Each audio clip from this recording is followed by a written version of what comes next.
Hi, my name is Senay Agca. I am an associate professor of finance at the School of Business at George Washington University.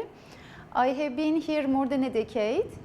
After I had my PhD at Virginia Tech, I went to many schools, but when I came to GWU School of Business, I just felt this is the right place, and there were many reasons why I felt that. One of them were the colleagues that I have met, and later on I really felt that the faculty is very dedicated to do their best in their teaching and in serving this great vibrant community.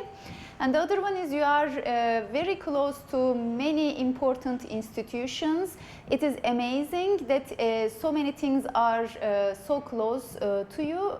For example, I work very close with International Monetary Fund, which is 2 blocks away. It's very easy to keep in touch with them, exchange ideas, sometimes send some students there. Be involved, and there are many other places like Federal Reserve. I have some colleagues that I work with at Federal Reserve. I'm in touch with other financial regulatory agencies like CFTC and SEC. It's amazing. It's amazing being at this location, being in this school. I am really very happy being here. I think I had a gut feeling when I started here, and I see that I made the right decision. It's a great place to be, to teach and to be involved. As I have mentioned, you don't really need to put a lot of effort to be involved.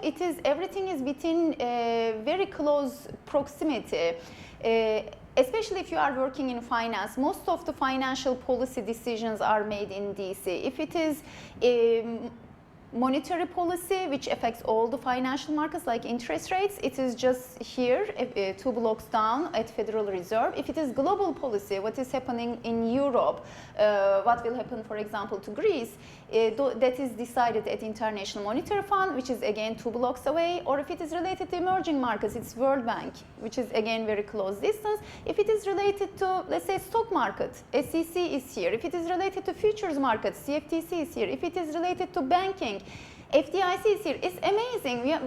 We are just in the middle of it, and there are many opportunities. As I mentioned, sometimes they ask for assistance. They have a project that is short term. They come and ask, do you have someone who can help me? And of course, then I look at my students who is available, who is more interested, and I can suggest some names. That's one way of networking. And the other one is, there are many conferences and workshops that is held all around.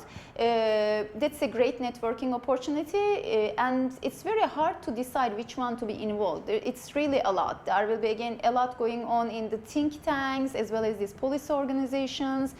And on top of that, you can call companies to your networking events. For example, one of my students this year called some people from Carlisle to join their student networking group, and they joined, and it was a nice networking event.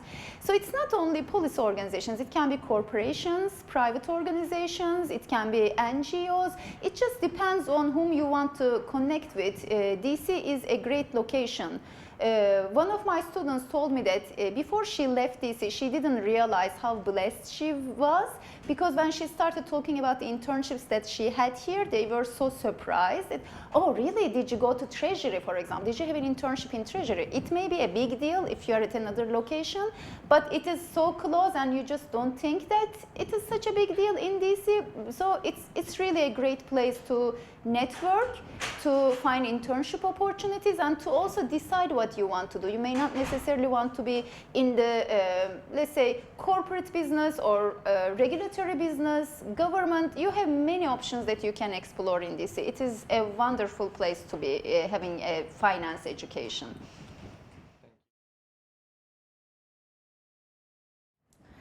BBA in finance is important because finance is crucial for any organization. So after a BBA in finance degree, you can find a job it can be in any organization, as I mentioned. It can be a corporation, private corporation. It can be a government organization. It can be an NGO. It can be directly a finance company. It can be a mutual fund, hedge fund.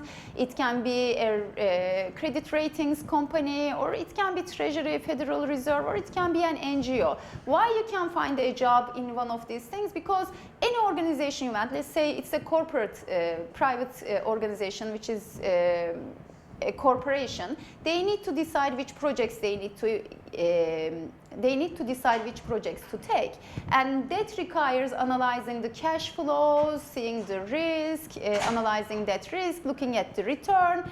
That is one option, and then you need to decide how you raise the funds. You can go to bond markets, you can go to banks, you can go to stock markets, so you need to see which one works better. That is any organization which is evaluating projects.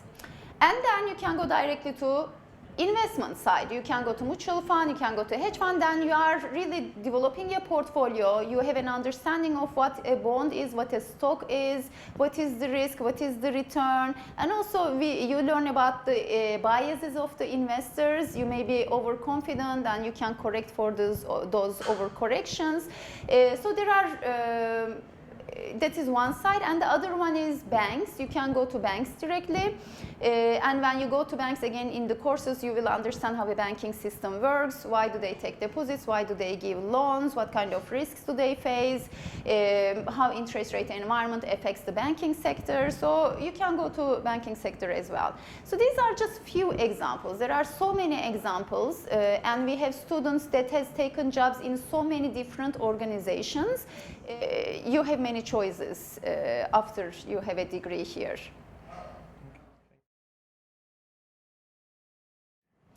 Yes, so this is very related to, again, to the courses that you will be taking. You will be taking courses that is relevant to any organization. It can be corporations, any corporation in the finance division you can work, or any decision that requires finance.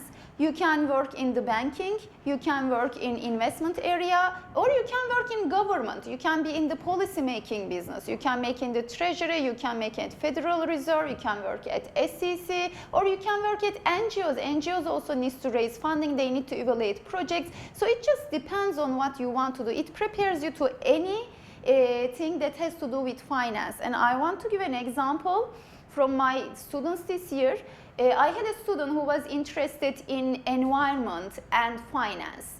And it was such a good combination for him. He found an internship opportunity. He got an internship opportunity in a company where they are producing solar panels, and they needed someone who knows finance because they need to do the feasibility analysis of these projects. So it was a great combination for him to combine what he wanted to do with the finance. As I mentioned, you may not think that a company that is producing solar panels has to do with finance, but he was preferred for that job because of his background in finance. He was able to help them in evaluating those projects, do the feasibility analysis. So as I mentioned, there are many opportunities for someone who has a BBA in finance degree out there. It is very easy to keep up with the news because it's everywhere. Finance is very dynamic. That's why it is such a wonderful field. It's not static. It changes every day. Whenever you look at the news from morning to evening, it can change. And it's very easy to keep up because it's very readily available. For example, what I do is I have apps on my cell phone. Whenever I am on the road, when I am waiting somewhere, if I have a few minutes, I can just look at the news. You don't need to really nowadays spend some block of your time reading a newspaper. You can do that if you want to, but it's so readily available. You can just looking at whenever you have time to the news, and then maybe later on read the ones that you find more interesting. It's very easy. Just put those applications to whatever you are using, your iPad, your laptop, your phone, but make sure that you follow the trends, because finance is very dynamic. You need to know what is going on in the financial environment. If Federal Reserve is making an announcement changing the interest rates, you need to know it because it will affect the financial markets. If something is happening in Greece, if they are negotiating their debt, you need to know it. If a company is buying another company, you need to know it because you are in that business, and knowing these will allow you to evaluate what you want to do in the future and to be aware of what is going on in the financial markets. So I think it's a very exciting area.